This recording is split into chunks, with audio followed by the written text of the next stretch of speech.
মালয়েশিয়াতে নিনসো মার্কেট প্রায় 100+ আছে বিভিন্ন এরিয়াতে, প্রত্যেকটা ডিস্ট্রিক্টে 2টা 3টা 4টা 5টা করে মার্কেট আছে। এবং কি মালয়েশিয়ার সাবা সারোয়ার আছে, ওখানেও এই নিনসো মার্কেট আছে। সো যারা মালয়েশিয়ার ভিতরে অবস্থান করতেছেন, কেউ যদি কাজ না থাকে কোনো ভাইয়ের, তাহলে যোগাযোগ করেন, অনুগ্রহ করে আপনি একটা কাজের ব্যবস্থা করে দিতে পারবো ভাই। এখানে সিস্টেম আছে কাজে ঢোকার, এমনি হুট করে আসলে নিবে না। এই যে যেমন এই ভাইয়েরা কাজ করে দেখতে পাচ্ছেন, এইভাবে ডিপার্টমেন্টে বারাংগুলো সাজানো লাগে, সপ্তাহে লরি আসে, এটাই হচ্ছে সিস্টেম মার্কেটে। সামনে কাউন্টার আছে, এখানে লরি আসবে, মাল নামাবে, কাজ করবে। যে ভাইয়েরা সবাই বাংলাদেশি ভাই কাজ করতেছে এখানে। তো যারা মালয়েশিয়ার ভিতরে আছেন তারা চাইলে শুধুমাত্র যোগাযোগ করতে পারেন ভাই কাজের জন্যে। বাংলাদেশে বসে থেকে হোয়াটসঅ্যাপ করে ভাই লাভ নাই, কারণ দেশে থাকলে আমি আপনাকে কাজের ব্যবস্থা করে দিতে পারবো না। মালয়েশিয়াতে আসেন, তারপরে যোগাযোগ করেন, ইনশাল্লাহ কাজের ব্যবস্থা হবে ভাই।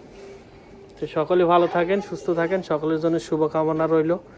আর এই ভিডিওর শেষে আরেকটা বিষয় আপডেট দিই ভাই, এই যে মালয়েশিয়া এই ভিডিও দেখে আমাকে আবার ভাই মেসেজ করেন যে ভাই মালয়েশিয়াতে কলিং দিয়েছে ভাই।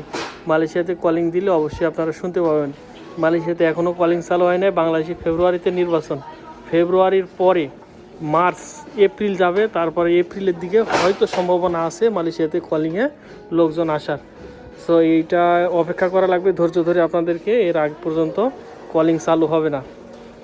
সকলে অপেক্ষা করেন, যখন কলিং চালু হবে আপনারা বিভিন্ন টিভি চ্যানেল, বিভিন্ন নিউজ মাধ্যমে, ইউটিউব, ফেসবুকে সব জায়গায় এই সংবাদটা শুনতে পাবেন। কারণ মালয়েশিয়া শ্রমজীবীদের একটা বৃহত্তর একটা জায়গা। এখানে আমরা শ্রম বিক্রি করতে আসি, এখানে লাখো লাখো মানুষ, এখানে 15 লক্ষ+ এই মালয়েশিয়াতে মানুষ আছে।